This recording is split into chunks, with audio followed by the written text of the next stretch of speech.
भारत ने संयुक्त राष्ट्र में हॉर्मूज में व्यापारिक जहाज़ों पर हो रहे हमलों पर गहरी चिंता जताई है। भारत ने इन हमलों को अस्वीकार बताते हुए अंतर्राष्ट्रीय सहयोग और कानून के पालन पर जोर दिया है। ये कदम खासकर ओमान तट के पास भारतीय जहाज पर हुए हमले के बाद उठाया गया। दोस्तों, हॉर्मूज में इंडियन कमर्शियल वेसल के ऊपर एक भयानक हमला हुआ है और उसके बाद वो जहाज अनफॉर्चुनेटली डूब जाता है। अब इसके बाद दोस्तों भारत ने चेतावनी दी है और इस पूरे मुद्दे की भर्त्सना की है। अब इसमें देखने वाली बात यह है कि इसमें ईरान का डायरेक्टली नाम नहीं लिया जा रहा, लेकिन जानने वाले सब समझ रहे हैं किसने किया है। हॉर्मूज में ईरान की दादागिरी ने भारतीय जहाजों के लिए बड़ी परेशानी खड़ी कर दी है और अब भारत ने संयुक्त राष्ट्र में भी ईरान को चेतावनी देते हुए कहा कि भारत के जहाजों पर हमला बर्दाश्त नहीं किया जाएगा। एक तरफ ईरान भारत को अपना दोस्त बताता है और कहता है कि आप आजाद हैं, भारत के जहाज बिना चिंता के गुजर सकते हैं, तो वहीं दूसरी तरफ हॉर्मूज में ईरान के रहते भारत पर हमले हो रहे हैं और अब भारत ने इसका विरोध यूनाइटेड नेशंस में भी किया है। IRGC ने बड़े ही स्पेसिफिक इंस्ट्रक्शंस दिए हैं कि जो इंडियन शिप्स हैं उसको अटैक किया जाए। ईरान इंडियन शिप्स को अटैक करने वाला है, ऐसा क्यों? वो भी ईरान जिसको भारत ने अब तक पूरा सपोर्ट किया। आप सोच के देखिए, ऐसी इंस्ट्रक्शंस दे कौन सकता है? भारतीय नेवी के सामने जो चैलेंज था डीप वाटर नेवी बनने का, डीप वाटर नेवी यानी कि ब्लू वाटर नेवी। अब ब्लू वाटर नेवी क्या होता है? ब्लू वाटर नेवी मतलब समुद्र की गहराइयों में ऑपरेट करने की काबिलियत। वो काबिलियत इंडियन नेवी ने बखूबी हासिल की। दोस्तों, ईरान और इंडिया के दरमियान मामला थोड़े ख़राब हुए हैं और कहा यह जा रहा है कि जो ईरान के एम्बेसडर हैं इंडिया के अंदर, उनको समन किया गया। जय हिंद साथियों, जब से ईरान वर्सेज अमेरिका का युद्ध चल रहा है तब से इस बीच में खाड़ी देशों से निकलने वाले जहाजों के मामले में ये ओमान के लुटेरे और सोमालिया के लुटेरे भी इसका फायदा उठा रहे हैं। आने वाले व्यापारिक जहाजों पर ये अटैक करके उनको लूटने की कोशिश करते हैं और इन्होंने ये कोशिश भारत के जहाजों पर भी किया। भारत के व्यापारिक जहाजों को लूटने की कोशिश किया ओमान के लुटेरों ने। तो इस पर साथियों भारत की प्रतिक्रिया आनी तय थी और भारत ने UN में सीधा बोल दिया कि अब भारत इसे स्वीकार नहीं करेगा।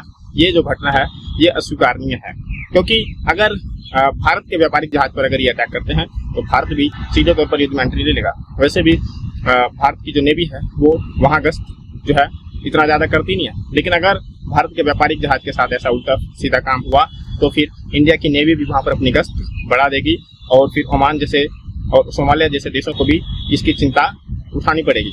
और साथ में देखने वाली बात है, ईरान भी एक बार स्ट्रेट ऑफ हॉर्मूज में पहले परमिशन देकर उसके बाद IRGC ने भारत के जहाज पर अटैक कर दिया। हालांकि कोई घायल नहीं हुआ था, लेकिन फिर भी ये घटना हैरान करने वाली थी। और यहाँ भी ये देखने को मिल रहा है कि ईरान और ओमान ये सब दोस्त देश हैं, ठीक है।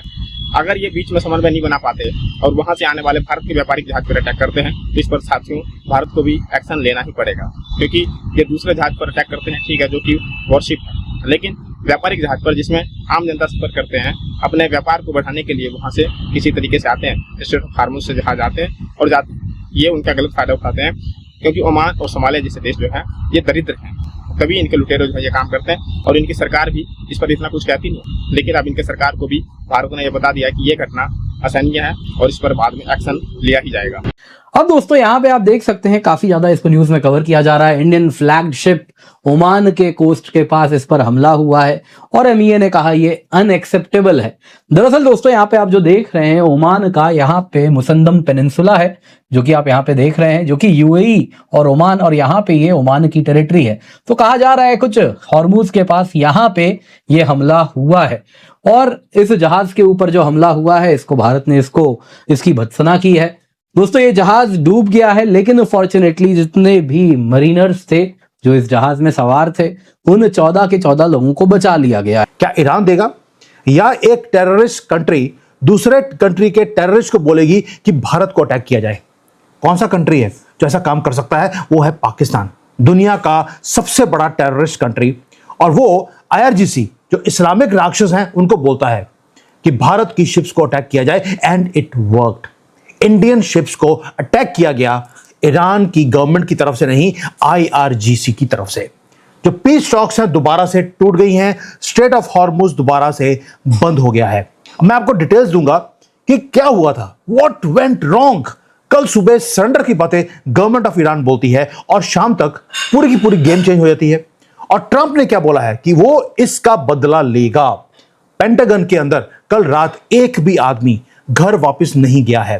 That means something big is being planned against IRGC, not against Iran, against IRGC। और मोदी जी को जो धोखा दिया गया है उसका बदला अब लिया जाएगा और बड़े लेवल पर वो लिया जाएगा। अब हुआ क्या है और अब आगे जाके क्या होगा ये भी आज डिस्कस करते हैं, क्योंकि संडे है, वीकेंड को ही जनरली अमेरिका अटैक करता है, ताकि जब मंडे रात को अमेरिका में वो मॉर्निंग होगी, मंडे मॉर्निंग वहां पर, तो उनके पास 2 दिन है अभी पूरा जो स्टॉक मार्केट है उसको, ताकि हिले नहीं, वो वीकेंड्स के ऊपर ही जनरली वो अटैक करते हैं। आपको याद होगा मैंने पहले भी बोला था, जो युद्ध है इनके साथ वो फ्राइडे को शुरू होगा जब अमेरिका की मार्केट बंद हो चुकी होगी और मंडे मॉर्निंग तक काम खत्म हो चुका होगा। वही काम हुआ भी था। अब जो ट्रैप है वो पहले ईरान के IRGC ने सेट किया, बेट को लिया गया और जो ओशन है उसको वॉर जोन में दोबारा से कन्वर्ट कर दिया गया है। नेवी का जो शिप्स है वो उन्होंने मर्चेंट शिप्स निकाले हैं, एक LPG टैंकर शिवालिक आज मुंद्रा पोर्ट पहुंच गया, बल्कि टू प्रिसाइज कल पहुंच गया था, और 2 और वेसल्स जल्दी ही पहुंच जाएंगे। ये तीनों गैस लेके जा रहे हैं। 22 इंडियन वेसल्स इस समय कहीं Persian Gulf, Straits of Hormuz के आसपास है, इन सबको निकालना है। 2 इंडियन नेवी के शिप्स इस काम में लगे हैं। हमारे पास और भी डिटेल्स हैं। सर एक चीज, ये जो 2 बल्कि 3 हो चुके हैं, मेरे पास जो खबर है उसके हिसाब से 3 हो चुके हैं। INS सूरत तो है ही है, और 2 और हैं। ये जो हम लोग बाकी अमेरिकन नेवी ये काम नहीं कर पा रही। जापानीज ने मना कर दिया, स्पेन ने मना कर दिया, इटली ने मना कर दिया, जर्मनी ने मना कर दिया। कल आज सुबह मैंने एक खबर दी जिसमें यह बताया गया कि लड़ाई से बचने के लिए USS जेरल्ड फोर्ड ने अपने ही अंदर आग लगाई। ये एक ग्रीक न्यूज़पेपर को मैंने कोट किया, न्यूज़पेपर की कटिंग भी दिखाई आपको। जेरल्ड फोर्ड ने अपने ही शिप में आग लगा दी और आग लगाने के बाद 100 घंटे तक आग लगी और वो क्योंकि लड़ाई से बचना चाहते थे इसलिए उस जेरल्ड फोर्ड को वापस ले जाना पड़ा ग्रीस की ओर। इंडियन नेवी डटी हुई है। इंडियन नेवी उन कुछ वेरी फ्यू परहैप्स इस इंडियन नेवी के सिवा एक या 2 और नेवी हैं जो ये काम कर पा रही हैं। इतने डेंजरस माहौल में कैसे इंडियन नेवी ऑपरेट कर पा रही है, क्योंकि इंडिया के लिए तो बहुत ट्रबलसम पीरियड है। ईरान से बड़ी मुश्किल से कहीं सेटिंग हो पाई है और बाकी जो देश हैं गल्फ कंट्रीज उधर से तेल जरूर आ रहा है, लेकिन हमारी नेवी को खतरा तो हर एक जगह से। सर देखिए खतरा तो बरकरार रहेगा, ठीक है सर। तो बेसिकली अब ये है कि जो भी मैरीटाइम शिप्स हैं इस इलाके से जो भी आ जा रही हैं, तो इसकी सिक्योरिटी और इनको एस्कॉर्ट हम कर रहे हैं और हम ये भी इंश्योर कर रहे हैं कि जो भी शिप्स जा रही हैं उस पे जो एक्चुअल इंडियन शिप्स है सिर्फ उसी का ही इंडियन फ्लैग उस पे लगाया जाए और कोई इसका गलत फायदा ना उठाए। जो परमिशन हमें ईरान ने मतलब दी है कि Indian ships can pass through the straight of Hormuz without any obstruction या स्टॉपेजिंग, तो हमें बेसिकली इंडियन नेवी अभी ये ध्यान रख रही है कि कोई फॉल्स फ्लैग ऑपरेशन ना करके हमारी शिप पे हमला कर